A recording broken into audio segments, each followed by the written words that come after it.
Bem-vindos de volta, bem-vindas. A gente chega aqui à última aula de raízes de equações. Hoje a gente encerra nesse vídeo esse tópico, né, nosso primeiro tópico da disciplina. E a gente vai ver o último método, que é o método aberto também, assim como o método que a gente viu na aula passada, o método de Newton, que vai ser o método da secante. Então, ele é bem simples, gente. Ele é uma ligeira adaptação do método de Newton. Eu não sei se vocês se lembram, na aula passada eu falei para vocês, eu frisei bastante que a gente precisa de ter a derivada da função para a gente jogar na formulinha lá iterativa do método de Newton. Aí eu perguntei, né, assim, e aí? E se você não tem a derivada disponível, e agora, né? Como é que você sai dessa? Então, o método da secante é simplesmente a adaptação do método de Newton para quando a derivada não está disponível. Não se sabe a derivada, não é possível de calcular. Então é simples, é simplesmente você substituir onde aparece esse termo lá na fórmula de Newton por essa aproximação que eles utilizam bastante na literatura para a derivada, e ela necessita de dois pontos anteriores, ok?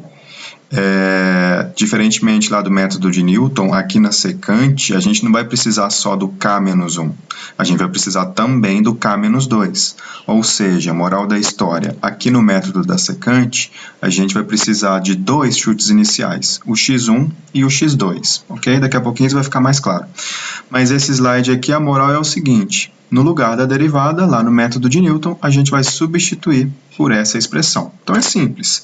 Você vai lá na expressão do método de Newton, que era essa expressão que a gente viu na aula passada, substitui no lugar desta derivada a aproximação que a gente viu aqui no slide anterior, e segue o raciocínio mexendo, simplificando, e aí sim a gente chega na fórmula do método da secante. Esta é a maneira que a gente atualiza as nossas aproximações. Então é o que eu falei com vocês, né? Para eu encontrar o késimo x da minha aproximação, eu preciso do xk-1 e do xk-2, e os valores das funções aplicados nesses valores. Então eu preciso de dois chutes, duas aproximações iniciais. Então, por exemplo, eu coloco o x0 aqui e o x1 aqui para encontrar quem? O x2. Depois eu coloco o x1 e o x2 para encontrar quem? O x3, e por aí vai sucessivamente até que você atinja o seu critério de parada, tá bom? Então é simples, esse é o método da secante, tá? Então é só relembrar que ele é uma adaptação do método de Newton quando a gente não tem a derivada disponível e a gente precisa de dois chutes iniciais aqui, o x1 e o x2. Então vamos para o nosso exemplo na mão, né? Então vamos aproximar a raiz desta função aí, raiz de x, menos 5e elevado a menos x. Nós vamos utilizar o método da secante, tá? Sendo o x1 nosso primeiro chute inicial de 1,4 e o x2 o nosso segundo chute de 1,5. Tá? A gente vai considerar o mesmo critério de parada que a gente usou lá em Newton, no método de Newton, com essa tolerância aqui, de 0,01. Então, no método das secantes, tá? Aqui está no plural, não é erro não, mas lá no VCN o método ele é escrito no plural, enfim.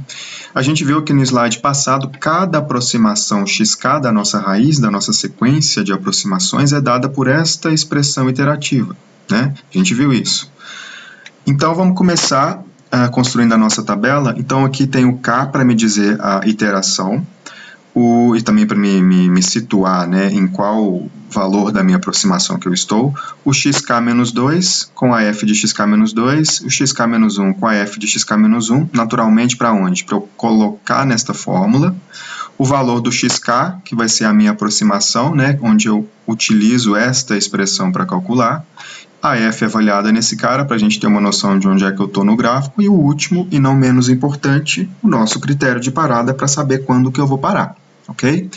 Então esse método aqui, essa tabela eu vou construir ela um pouquinho diferente pelo seguinte, ó, a gente já tem o nosso x1, já temos o nosso x2, então a gente vai partir para onde? Para o x3, ok? Então quando o k da nossa aproximação é o x3, o xk-2 vai ser quem? O nosso x1. Então, aparece aqui 1,4. A função aplicada em 1,4 vai dar esse valorzinho aqui. O xk-1 vai ser quem? O nosso x2, 1,5. A função aplicada em 1,5 vai dar esse valor aqui. Então, com todas essas colunas anteriores, ó, você joga aqui na expressão e você obtém quem? O valor do seu x3. Então, é só aplicar a fórmula do método da secante. Então, aqui você tem o valor do x3 e o valor da função aplicada em x3. E aí a gente pode, então, utilizar o nosso critério de parada. Então, vai ser o seguinte, a mais recente aproximação, que é quem? O nosso x3, menos a aproximação imediatamente anterior, que é o x2, dividido pela aproximação mais recente, que é o nosso x3, tudo isso em módulo, a gente vai ter o valor de 0,047, que é maior do que a nossa tolerância. Então, a gente precisa de mais uma iteração, ok? Então, quando o nosso k for igual a 4, para a gente encontrar o x4, o xk menos 2 vai ser quem? O nosso x2, que é 1,5. Aqui está o valor da função em 1,5. O xk menos 1 vai ser quem? O x3, pessoal, que eu acabei de achar aqui anteriormente. Então, eu puxo ele para cá. O valor da função avaliada em x3, ok? 0,02. E aí, enfim, eu uso esses 4 termos aqui na minha expressão para eu atualizar o meu x e gerar o valor do x do passo 4. Aqui está o valor da função nesse cara. E quando eu jogo, né, o x4 com o x3 aqui no meu critério de parada, eu tenho que o meu erro foi de 0,007, que é, enfim, menor do que 0,01, e a gente para o nosso algoritmo e a nossa última aproximação está aqui em negrito, que foi o x4 de 1,431, 1.431, enfim, para a gente aproximar a raiz da função raiz de x menos 5n menos x.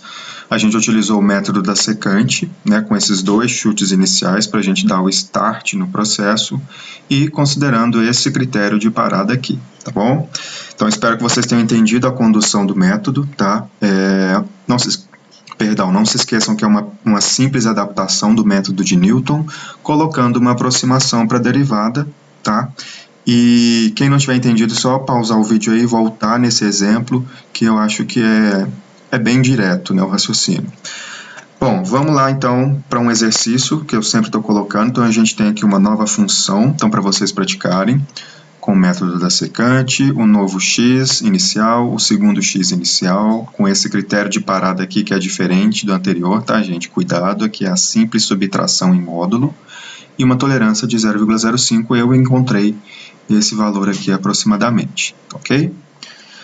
Vamos lá no VCN, então, ver como é que ele funciona? Então, vamos lá de novo no VCN, de novo aquele nosso probleminha da velocidade do foguete, né?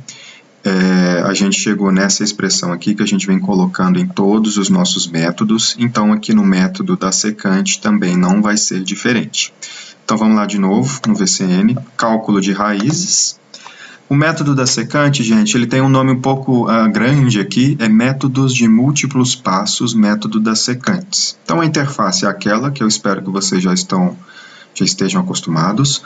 O critério de parada, vamos colocar aqui o mesmo, né? A tolerância, relembrando, 10 a menos 8, vamos colocar esse VCN com uma tolerância bem pequena.